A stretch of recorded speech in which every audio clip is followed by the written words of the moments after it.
Di salah satu sudut kota yang tak pernah benar-benar tidur, tak jauh dari gerbang kampus yang selalu ramai penghuni,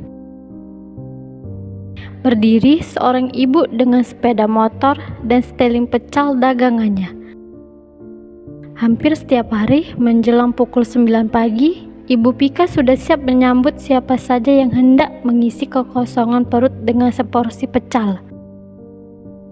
Dengan bumbu kacang racikan sendiri yang terdiri dari campuran kacang tanah, cabai, dan rempah-rempah lainnya, pecal buatannya digemari banyak orang.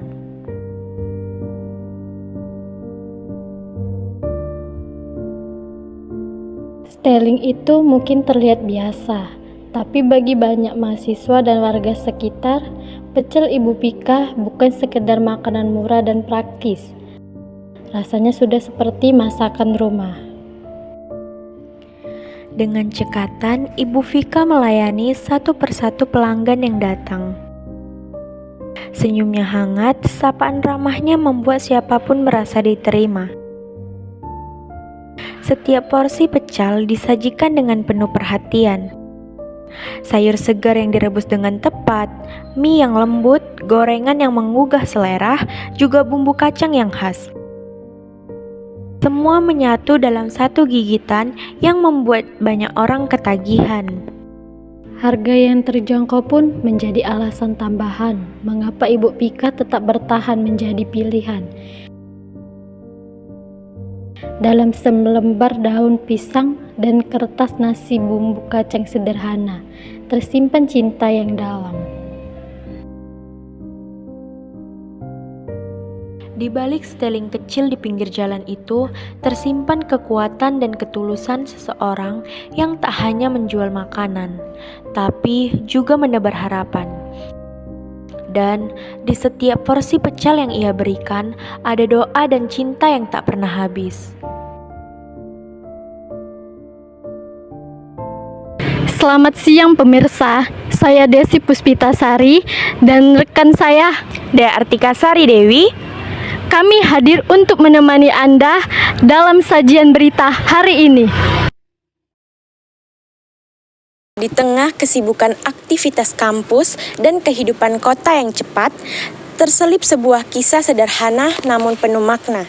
Dari seorang ibu penjual pecal di pinggir jalan dekat kampus. Ibu penjual pecal dengan seporsi pecal yang ia sajikan bukan hanya menawarkan makanan bagi para mahasiswa atau warga sekitar, tetapi juga memberikan inspirasi tentang ketulusan perjuangan dan semangat hidupnya. Baik, liputan berikutnya saya serahkan kepada reporter. Baik, terima kasih kepada Desi dan Dea. Di sini saya sudah berada langsung di lapangan bersama dengan Ibu Vika. Baik Bu, saya ingin bertanya sedikit. Mungkin Ibu bisa memperkenalkan diri terlebih dahulu dengan Ibu siapa dan usia Ibu berapa? Nama Vika, usia 35. Oke, baik Bu. Kalau boleh tahu alamat tempat Ibu tinggal di mana ya Bu? Di Sampali. Oke, saya ingin bertanya sedikit mengenai keluarga Ibu. Kalau boleh tahu Ibu ada berapa anak ya Bu? Anak baru satu. Baru satu. Usia berapa Bu? Jalan 6 tahun. Oke, jalan 6 tahun. Kira-kira nih Bu, dari awal Ibu berjualan pecal sampai dengan sekarang sudah berapa lama Ibu berjualan pecal? Kalau untuk di sini 2 tahun, cuman kalau di luar udah lebih dari segitu. Kalau di luar biasanya Ibu dagangnya di mana ya Bu? Kemarin sempat dagang di Cemara Asri. Oh, Cemara Asri, baru Ibu dagang di sini. Terus Bu, Ibu menyiapkan dagangannya mulai dari pukul berapa sampai dengan pukul berapa? Dari jam 4 pagi, jam 4 subuh sampai jam 8. Baru selanjutnya berangkat ke sini. Ibu berjualan di sini dari pukul berapa sampai pukul berapa Bu? Di sini dari jam 9 sampai paling lama jam 3 sore lah. Itu dagangannya habis Bu, pukul 3 sore? Ya tergantung sih, kalau rame ya habis, kalau lagi sepi ya sepi. Tergantung. Masih ada sisa sedikit-sedikit lah gitu. Oke. Kalau boleh tahu apa alasan Ibu memilih untuk berjualan pecal sebagai mata pencaharian sehari-hari Bu? Mungkin memang udah basicnya di sini. Awalnya kan kemarin pernah coba jualan ini jualan itu, nggak jalan kan. Cuman inilah yang alhamdulillah sampai sekarang. Kalau sebelumnya Ibu jualan apa ya, Bu?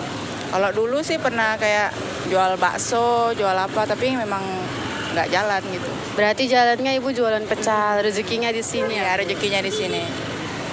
Kalau misalnya setelah Ibu berjualan pecel nih, Ibu apa sih tantangannya, Bu, selama berjualan pecel di depan kampus UMSU ini?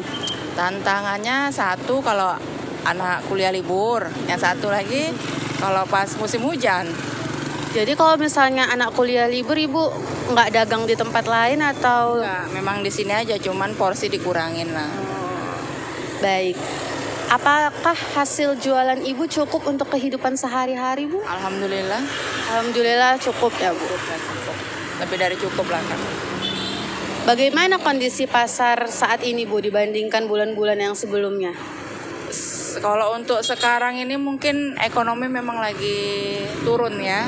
Dari semenjak habis lebaran itu memang berkurang 50% sendirilah.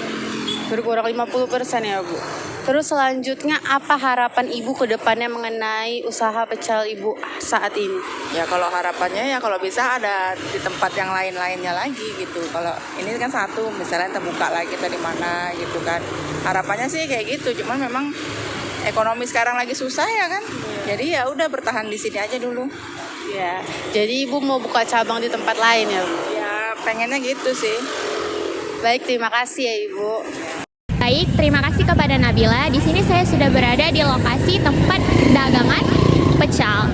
Dia di dekat UMSU. Baik, di sini ada salah satu pelanggan setia dari ibu ini. Boleh perkenalkan diri, Kak? Siapa namanya? Perkenalkan, nama saya Siva. Baik, seberapa sering sih Kakak beli dagangan ibu ini? Lumayan sering ya kalau beli dagangan di sini. Kira-kira menu apa aja yang biasanya Kakak beli? Biasanya saya beli mie kuning pakai bakwan gitu. Oh, apa sih yang membuat Kakak nyaman ketika beli dagangan ibu ini? Di sini jajanannya enak gitu. Jadi kayak sering gitu bolak-balik ke sini. Beda ya, Kak? Iya. Kira-kira apa sih Kak bedanya dagangan ibu ini dengan dagangan yang lainnya? Dagangan ibu ini yang tadi satu lebih enak ya, dan ibu ini juga lebih ramah kalau melayani pembeli. Kira-kira gimana sih Kak menurut Kakak kepribadian atau sikap ibu ini terhadap kita sebagai pembeli? Ibu ini cukup ramah ya kalau misalnya melayani pembeli. Dia juga telaten kalau melayani pembeli. Baik, terakhir Kak, ada saran nggak yang bisa Kakak berikan untuk kepada ibu ini sebagai penjual? Mungkin kedepannya ya lebih ditingkatkan lagi variasi jualannya. Baik, di sini adalah salah satu pelanggan setia dari pedagang pecel. Baik, boleh diperkenalkan dulu Bang, namanya siapa? Dengan Sahi Kak, Oke, seberapa sering sih Abang ngebeli dagangan pecel ibu itu? setiap hari. Setiap hari. Setiap hari. Oke, kira-kira menu apa aja Bang yang biasanya Abang beli? Biasanya mie besar sama mie tiaw itu Kak, sama gorengannya. Oh, paling enak ya itu Bang? Yang paling enak itu. Oke, biasanya apa sih yang ngebuat Abang ngerasa nyaman ketika beli di situ? Yang pasti karena dekat dengan dagangan saya. Itu sih salah satu. Itu salah satu Iya, faktornya ya salah Bang? satu faktornya. Apa sih yang ngebedain pedagang ibu ini dengan dagangan yang lainnya? Mungkin lebih ramah lagi sih ibu itu. Makanya jadi nyaman belanja sama dia. Gimana nih pendapat Abang tentang kepribadian atau sikap ibu ini kepada para pembeli? Yang pasti itu ramah sih Kak. Yang pasti ramah, udah kayak gitu enak juga diajak ngobrol. Itulah faktor yang utamanya. Kira-kira ada nggak saran yang bisa Abang berikan untuk kepada ibu ini? Kalau saran sih mungkin agak lebih ke jangan terlalu asin kali sih. Dagangannya. Iya. Oke, ada lagi Bang? Itu aja sih Kak. Itu aja. Iya. Oke, baik, terima kasih ya Bang. Terima kasih Bang. Baik, itu saja laporan yang dapat kami sampaikan kepada pemirsa. Kami kembalikan kepada Dea dan Rizky. Demikianlah kisah sederhana namun penuh makna dari seorang ibu penjual pecel. Seorang ibu penjual pecel di dekat kampus yang tak hanya mengisi kekosongan perut, tetapi juga menghangatkan hati. Kisah ini menjadi pengingat bagi kita semua bahwa di balik hal-hal kecil banyak tersimpan perjuangan dan kasih sayang yang luar biasa. Terima kasih telah menyaksikan liputan kami. Saya Dea Artika Sari Dewi dan rekan saya Desi Puspita Sari. Pamit undur diri, sampai jumpa pada kesempatan berikutnya. Selamat siang.